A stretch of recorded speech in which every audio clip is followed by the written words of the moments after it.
Welcome to Season 3 of the Ladybug Podcast. This season, we'll cover topics ranging from advanced JavaScript to networking. We'll chat about Git and GitHub, making money outside your 9-to-5 job, and many more topics. We'll also discuss 3 exciting book club books this season: Outliers, Make It Stick, and Why We Sleep. Feel free to join our Goodreads group if you want to get involved in the conversation. For our first episode of this new season, we'll be reminiscing about our coding history and discussing some advice we wished we had when we were learning to code, ranging from asking more questions to negotiating job offers. Let's get started.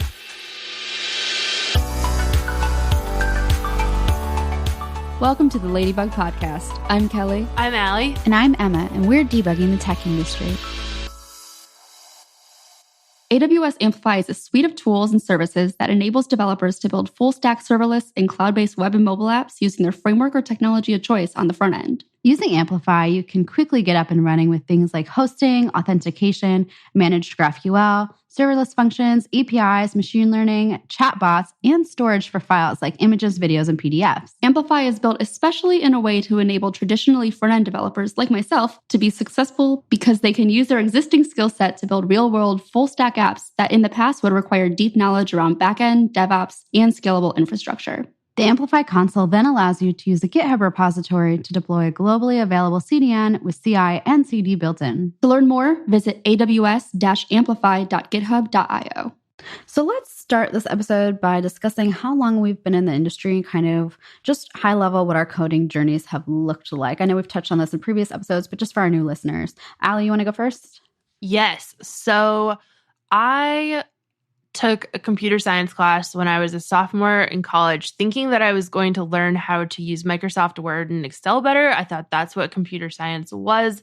I ended up writing Python instead, fell in love with it, thought it was magical, and then added a double major in computer science, started TAing for the computer science department in my college, and then took a C++ class the next semester, data structures and algorithms, the famous one.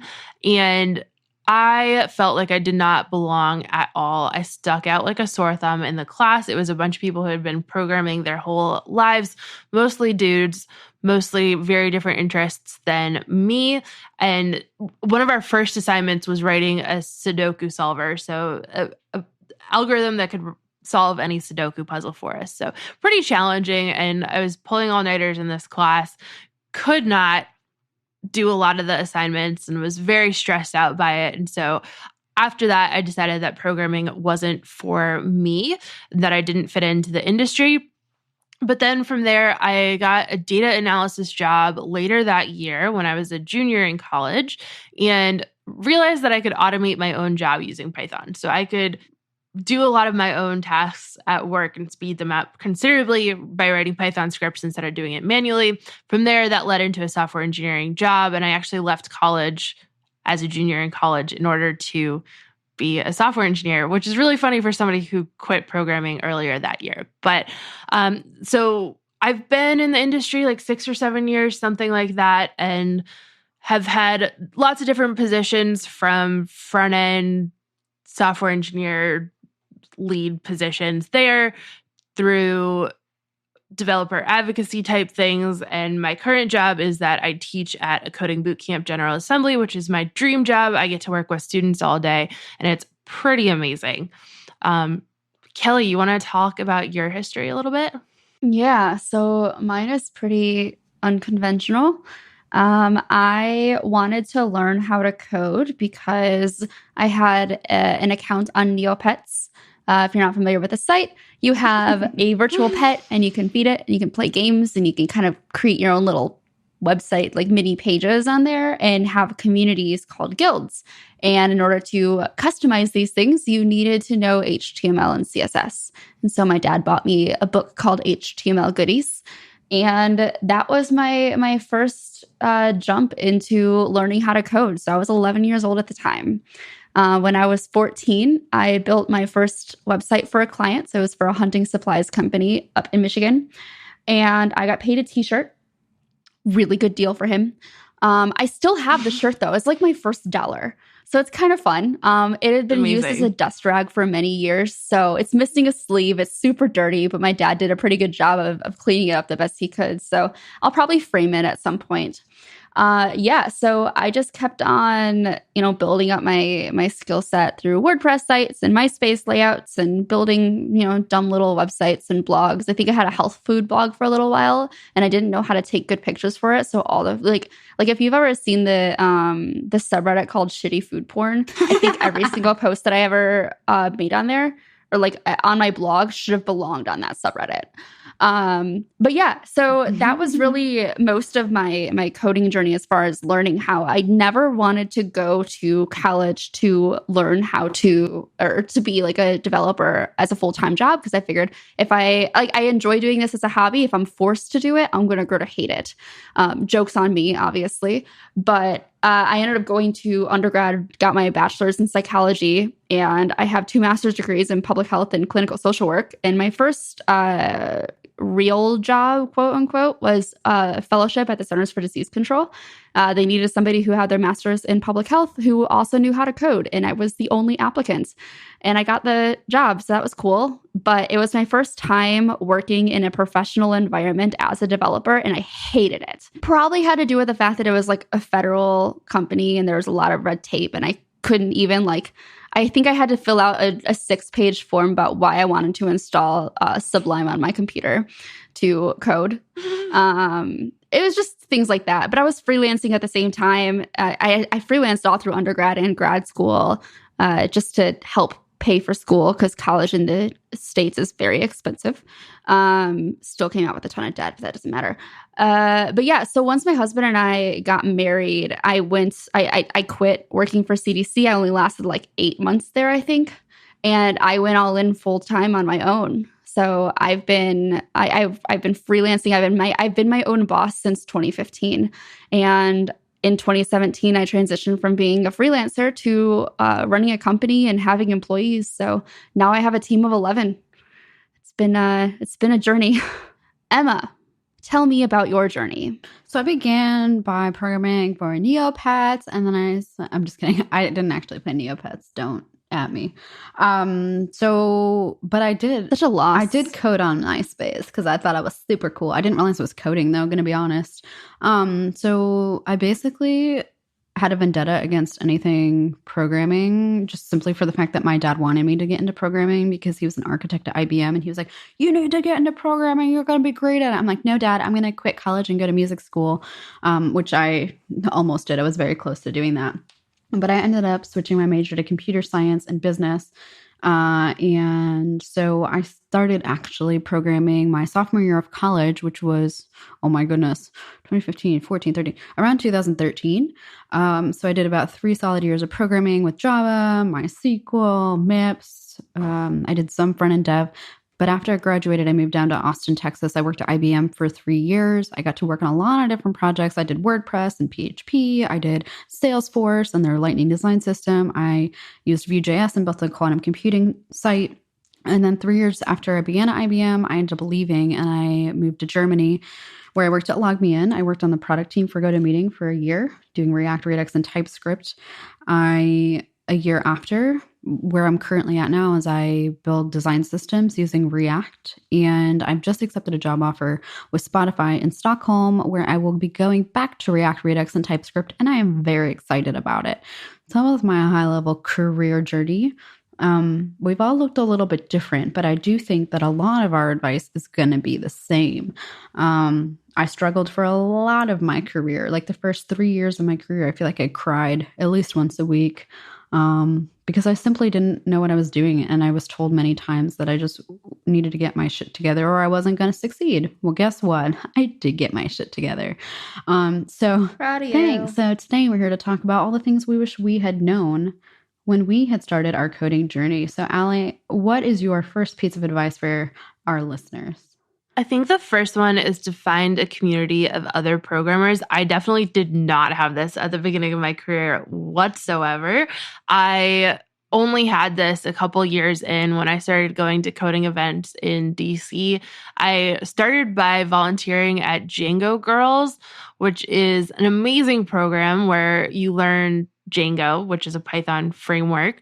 And that was my first ever tech event ever. I was like volunteering at it, teaching other people. And I loved it. I thought it was so much fun that I could help other people and in a way that I hadn't had for myself. And so from there, I started going to more and more events, and becoming more and more involved in the coding community was huge for my career, especially the online community, which I learned more about even further down the road. But things like Code Newbie and Dev2 and even you all have become my coding community. And it's been really, really awesome to have that and have a support system of other people who just like talking about coding things. Nice. I love it. Kelly. We're part of your community. That's so Oh cute. my God, community. Yeah.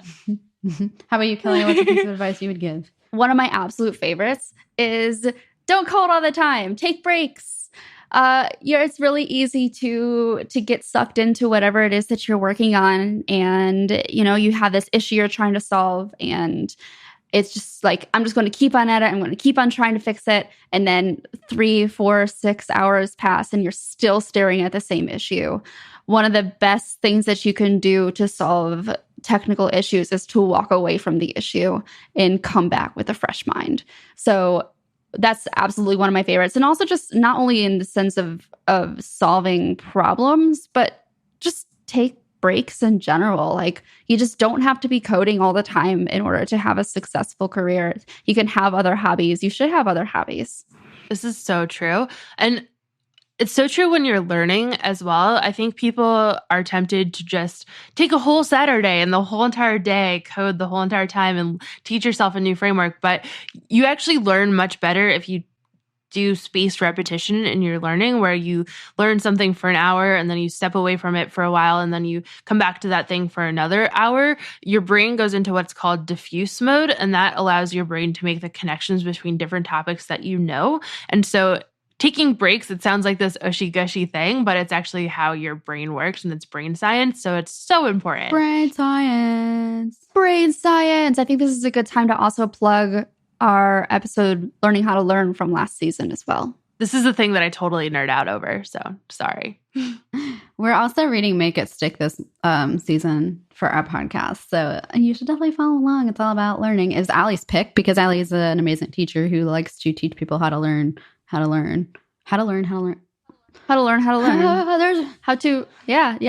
I'm also doing a keynote on it this week as we're recording this. So I'll link it in the show notes as when this show is out. It will have been out for a while. So Emma, what is your first piece of advice? Wenn du die Antwort nicht weißt, frag. Wow. What does that mean? Wir können die ganze Episode durchmachen, wenn du willst.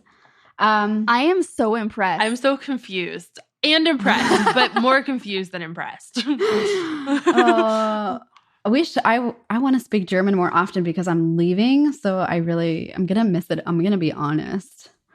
And like, naturally, now that you're like, I know you've been learning German for quite some time now, but that sounded like, as a non-German speaker whatsoever, except for like asking, do you speak English?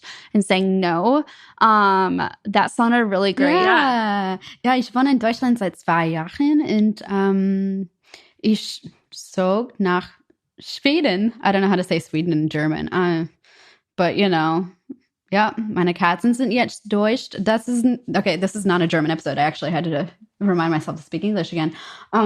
Okay, so what did I say in German? Wenn du die Antwort nicht weißt, that's hard to say, frag. It basically means if you don't know the answer, ask.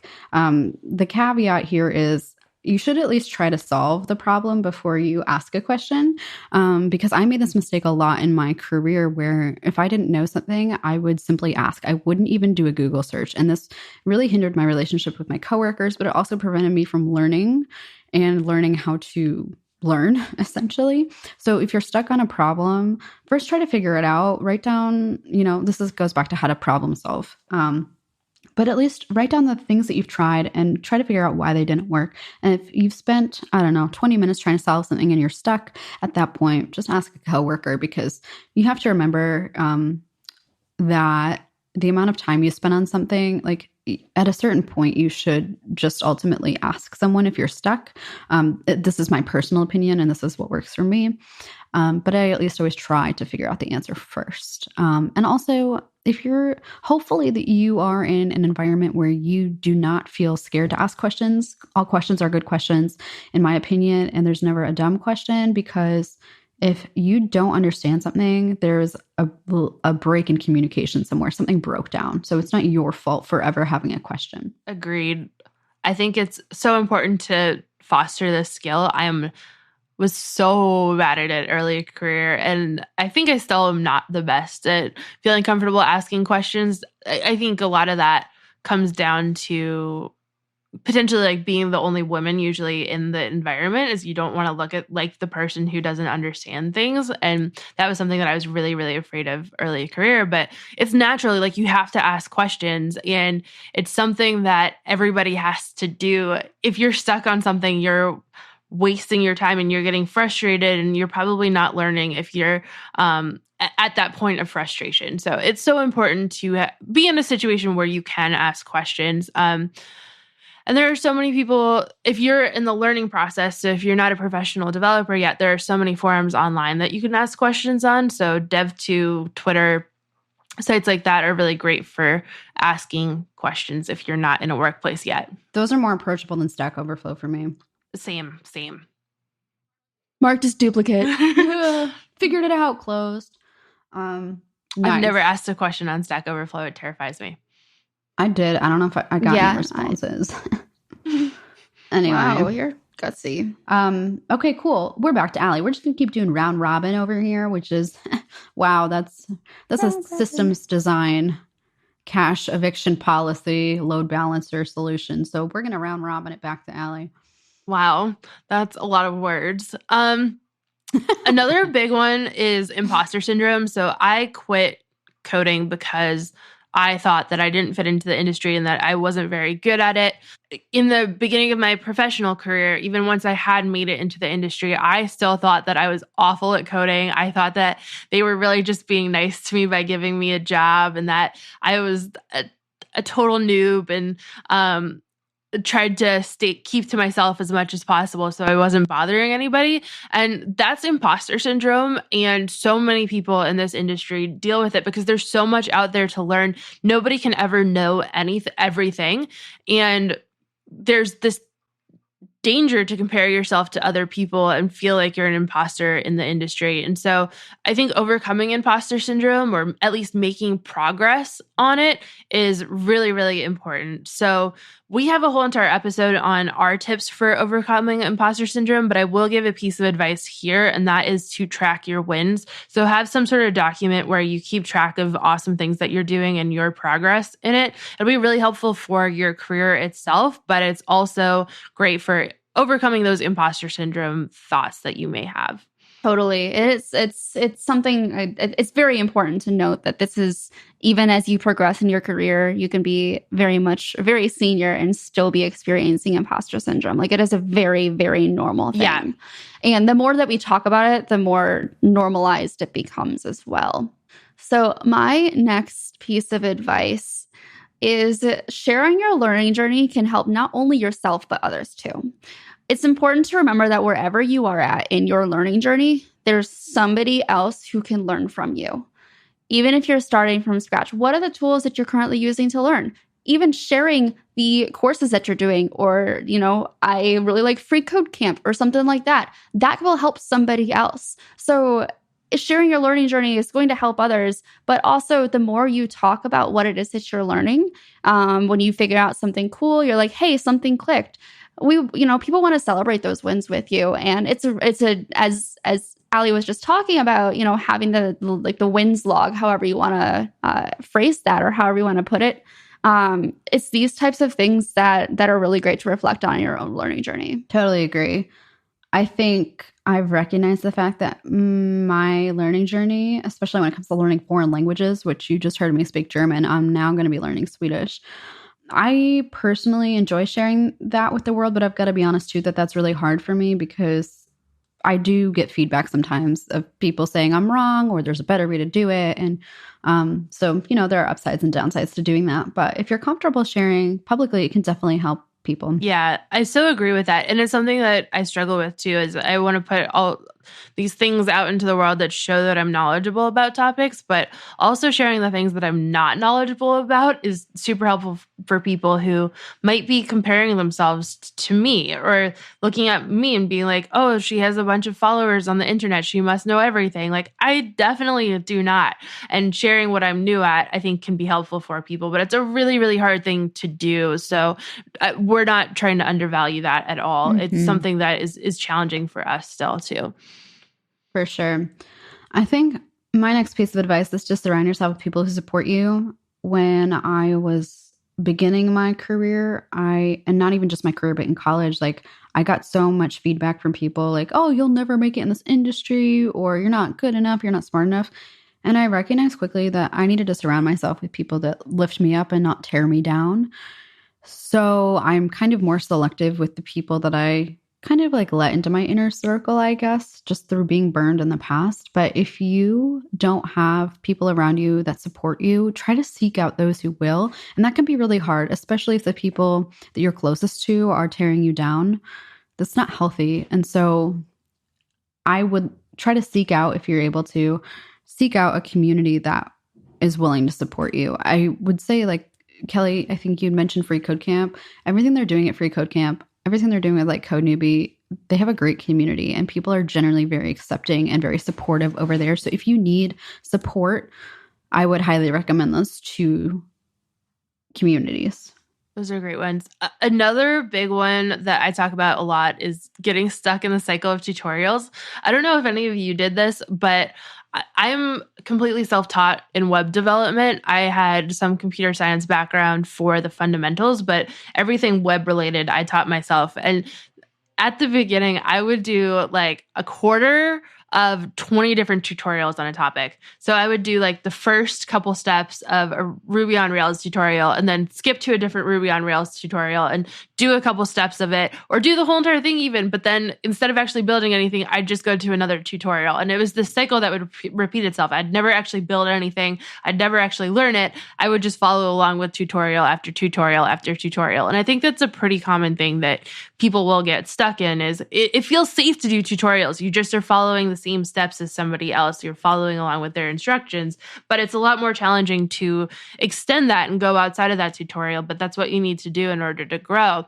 So I think getting outside of that cycle is so important and something that you need to move past in order to grow as a developer. You need to actually build the thing.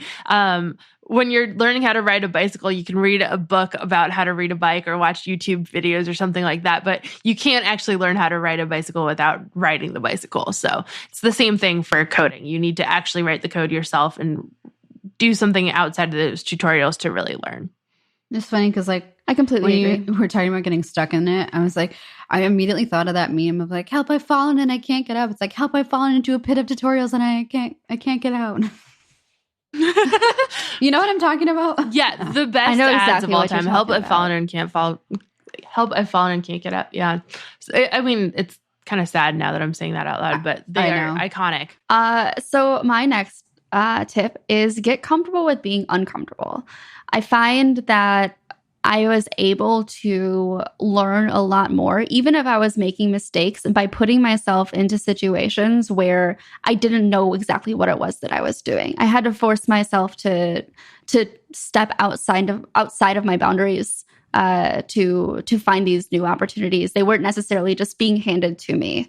And that was definitely part of the fact that I was freelancing. And, I'd have people reach out, potential clients who said, hey, can you do this for me? And there's things that I had never actually done before, but I'd done something sort of similar. So I was able to kind of frame it around I've done this similar thing. I can absolutely figure this out for you.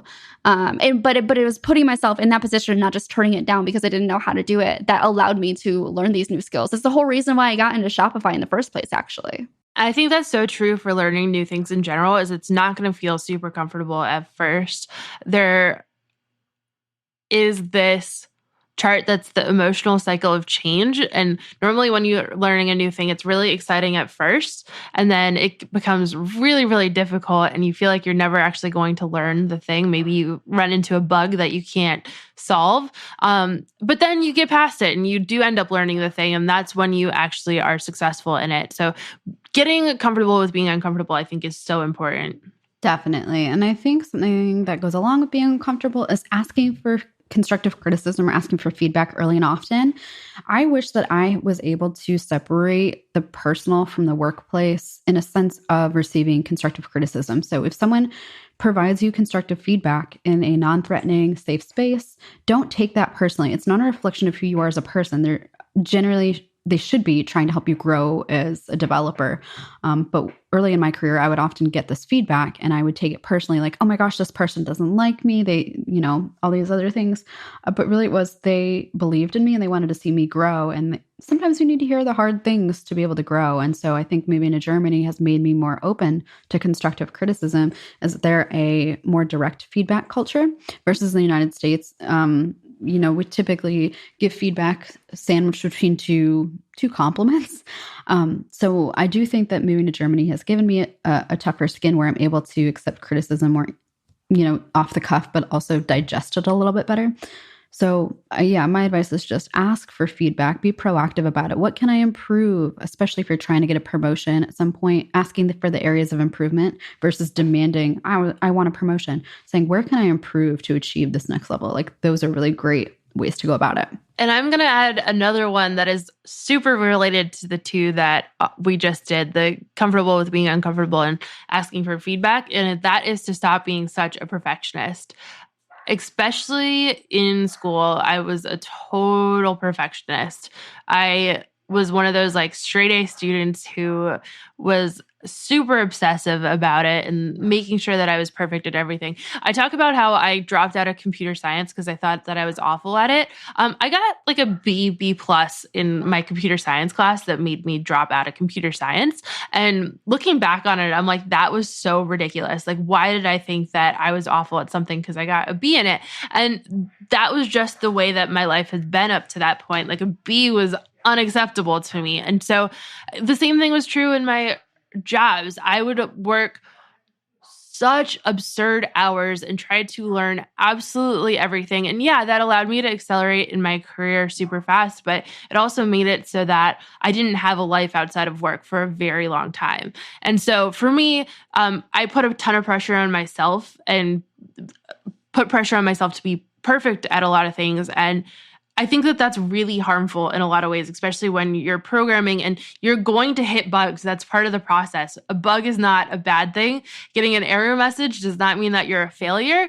But early career felt like that to me. So I think stopping being such a perfectionist is something that I still need to work on, but is something that I even wish that I could go back in time and told my former self even more than my current self. As a fellow perfectionist, I absolutely agree. And also, I just want to comment on that really great feeling when you're dealing with a certain error message and then you try something and then you get a new error message and you're like, finally, progress. Progress. Best feeling. My next tip is going to be document your learning journey. And the reason why I put this in there is because we tend to have short-term memory in the sense that like, we will make the same mistakes over and over again, especially when it comes to programming. And I finally found the right tools that work for me as far as, not only just documenting my code, but also having some sort of record of like, here's this issue that I encountered and here's how I solved it. So when I inevitably run into it the next time, I have something that I can go back to. And then I can also, if I do encounter it again and it's not in there, I know that I need to actually add it in. I personally use Cacher for this. It's good for just storing code snippets, but you can add in like markdown files and stuff as well to just explain certain things. So I actually share this with my team, and I've gotten them to start adding in their own things that they run into and how they solve them as well. I need to do that amazing. Because every time I have to undo a Git commit, I have to look up an old tweet I posted like a year ago. Yeah. Oh yeah. Every time I want to rename a branch, I always Google it every single time. Yeah. I have a repository on GitHub that's knowledge, and it's just my notes that I take on things. But your process seems even more organized and amazing. So, very excited. Highly to recommended. look I into absolutely that love more. it. What's the app's name? Casher.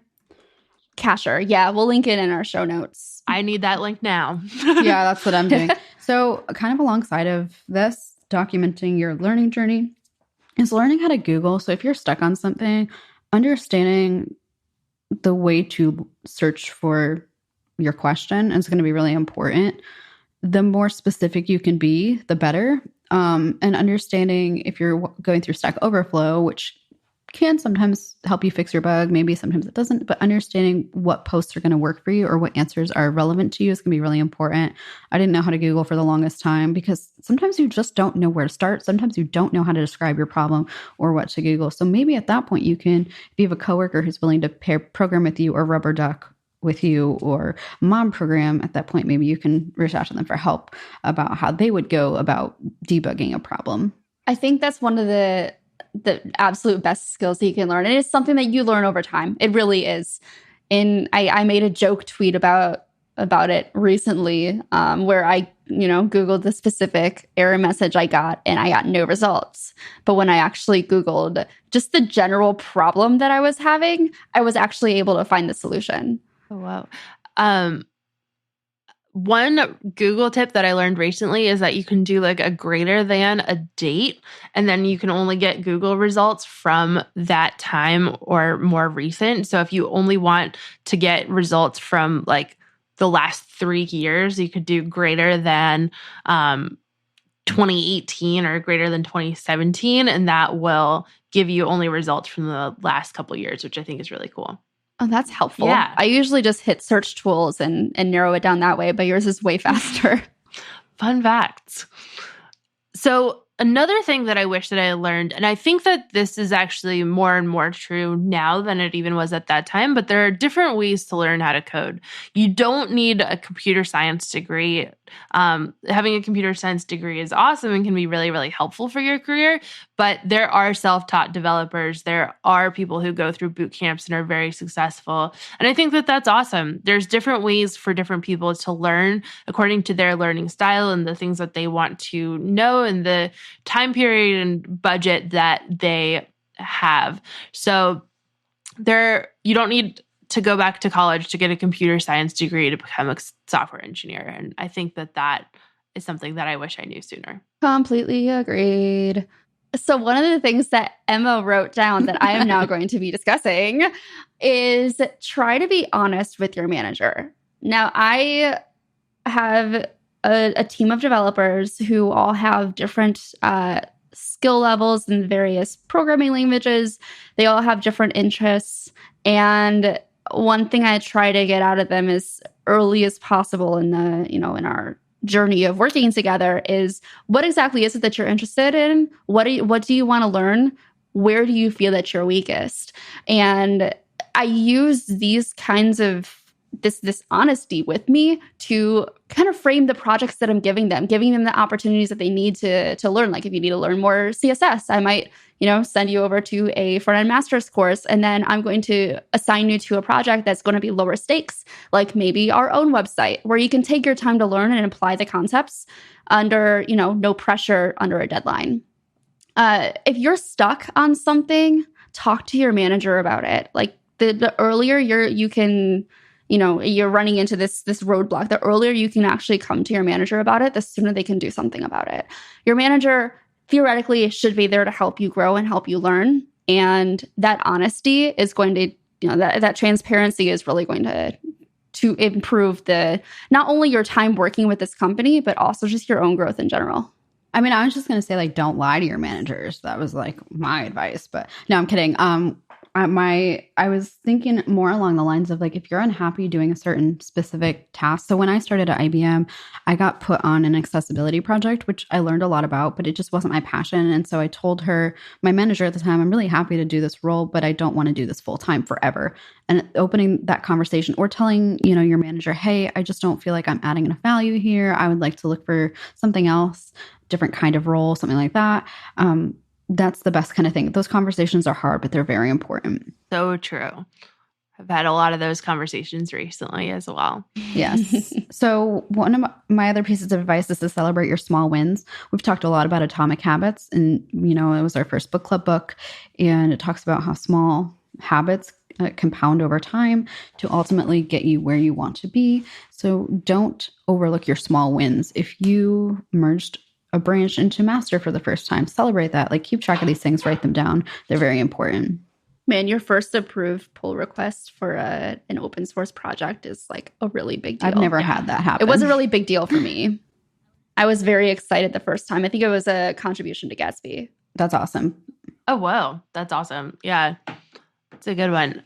Another one that I wish that I had followed more, but is great advice for me now as well, is that interviewing is a skill in and of itself, and especially within this industry where interviews are kind of wild. And so interviewing to challenge yourself and to stay on top of the industry trends and what you need to know is a really great thing to do. And I think Emma's a really good example of this. Like, have learned so much about interviewing from you. And I have only interviewed a couple times ever. I've done more interviews of engineers and I have participated in myself, but I really wish that I had done more interviews early on just to figure out what that format was like and do them for practice. I've never done a proper interview before. There you go. No idea what the process is like. Well, that's why I'm writing an ebook, is to, like, here's the reality. A lot of people don't have the luxury of being able to have all these practice interviews, either because they don't have spare time. Maybe they're working 2 jobs to support their family. Maybe they have to take care of sick or elderly family members. So I want to help share my knowledge about it so that they can get over the stress and the anxiety of having to prepare for an interview last minute. I'm really excited for that ebook to come out. Yeah, me too. Thanks. Your price is going to be $1,000. Oh, so you're into the value-based pricing model. I love it. Wow. LMAO. All right, Kelly, what's your next tip? My next tip is talk to people who have your dream job. Because what you think is, I'm going to spin this. Wow, I did not mean to spin this really negatively. I was going to say what you think is your dream job might not actually be your dream job, but let me back up there. That is true. But I guess my point here is I went into running an agency without any prior business knowledge. Like, I basically just been learning on my own, learning as I go. And so I keep on having conversations with other agency owners who have a larger team, who have hired remotely, who have just been through the experiences that I have never been through before. And they can act as like a mentor for me to walk me through the process of what's next. If you're looking for, a role at Google, or you're looking for a role at Spotify, talk to some people who work there. See what it's like to work there, what their day-to-day is like. And if that's one of your goals, you can kind of frame your own learning process around what's going to put you in a better position to join their team. It also is good for networking. For sure. To be fair, I did this too when I was going through interview processes. I sought out people who are already working there, and I kind of audited them to see how their experience was and all of this kind of stuff. But what I quickly realized is that everyone has anxiety going through the interview process, that typically you would have to interview more than once to get into a company. At Google, people often interview 2, 3, 4 times before they get accepted, if they do get accepted. And even then, often they come out of their interviews and think, oh, I bombed it. But then they get hired. And then you look at them and you're like, oh, they probably got in really easily. They're so smart. I'll never get there. But you don't see their journey along the way. Kind of in line with getting jobs and offers, I think one of my pieces of advice is to negotiate if you do get a job offer. You have nothing to lose by negotiating. For the most part. Yeah, I'm okay. I won't say you will never have negative implications for negotiating because I can't definitively say that. But I would say in general, like, I don't believe in most countries, once an offer is made, a company would redact it if you try to negotiate. It probably has happened, and I am horrified that that does happen. But I would say most of the time, it's going to be just fine. Either they'll give you, more money, or they'll give you additional benefits, or sometimes they're not willing to negotiate, and that's also fine. At least you tried. Kelly, one thing you did was you posted the explicit salary on your job posting, which takes away the unease of having to negotiate, which I really appreciated. But a lot of jobs don't do that. And so if you do receive an offer, first of all, do your research. You can't go and asking for $500,000 a year if for your level of experience in your location, the average income is $65,000 a year. But so be smart about it. Also, you can negotiate things that are not salary. You can negotiate stock. You can negotiate vacation days, things like that. I think that last part is definitely very important. If they're fixed to the salary, definitely continue to negotiate in other ways. Yeah. But never accept a job offer just like flat out. I've even negotiated alternative work hours. So working like 7 to 3 instead of 9 to 5, because I'm normally better with those times. Oh, I like that. That's something that you can do too, maybe. Another one that I really wish that I knew was that you could be a people person in tech. I am a total extrovert, like somebody who really relies a lot on social interaction. And before I was in this field, I totally stereotyped it as a bunch of dudes in basements eating Doritos and playing video games. And there's nothing, well, I was like, there's nothing wrong with that. But like, okay, that's not who I am by any means. And I thought that I would not fit into this industry whatsoever because of that. So I had this very false picture that you couldn't be a people person and do well in this industry. And I've found it to be the opposite, that actually having people skills has made it so that working in this industry has been much easier, but also it's been an asset to my teams that I can work with other people. And my career goal is to become an engineering manager, which is a role that works a lot with people. And my job right now with teaching people, that's another role that I get to interact with people all day, every day. So there are definitely roles within software engineering where you can work with other people. You're not just a silo to yourself. That is a very good one. I'm still just internalizing that one. Yeah, so my final tip is don't fall into shiny object syndrome. You hear about the coolest new libraries and frameworks that are out, and you're like, I gotta use everything. I need to learn everything. If it's not going to actually be helpful for your career, or it's not actually something of interest to you long term, don't feel the need to learn it just because other people are talking about it. I think it's easy to fall into that trap of, well, everyone else is learning React, so I should learn React too. Our last piece of advice is that you belong in this industry and do not undervalue yourself. You have a unique skill set that nobody else has. You have unique experiences, you have unique stories, and that contributes to your career. Even if you don't know everything, nobody does. And even if you come from an untraditional background in tech, you still can find a place in the industry and you belong here. What a nice note to end on. Let's do some shout outs. Emma, what is your shout out? My shout out is to Kelly for always taking horrible photos of me and posting them on the internet. I'm just kidding. That's not. So kind of going back to this theme of technical interviews, I'm currently in the process of writing an ebook about my experience in the technical interview process and all the skills you need to succeed. It'll have practice problems. It'll have, checklists and study plans and all that kind of stuff. So if you want to check that out, you can go to technicalinterviews.dev. It should be released within the next month. And that is probably one of the most exciting projects I think I've ever taken on. So I'm pretty proud of myself. What about you, Kelly? I want to shout out to everyone who's staying home because of coronavirus, who's abiding by the shelter in place orders, who are, if you have to go out, you're wearing masks, who aren't, okay, I don't want to get too political here. This is a really difficult time for all of us trying to navigate a pandemic. I don't think any of us were alive in, well, no, there have been other pandemics, I think, obviously. But anyway, this is a very difficult, very stressful time for all of us. So shout out to all of you, literally everybody who is making it through this.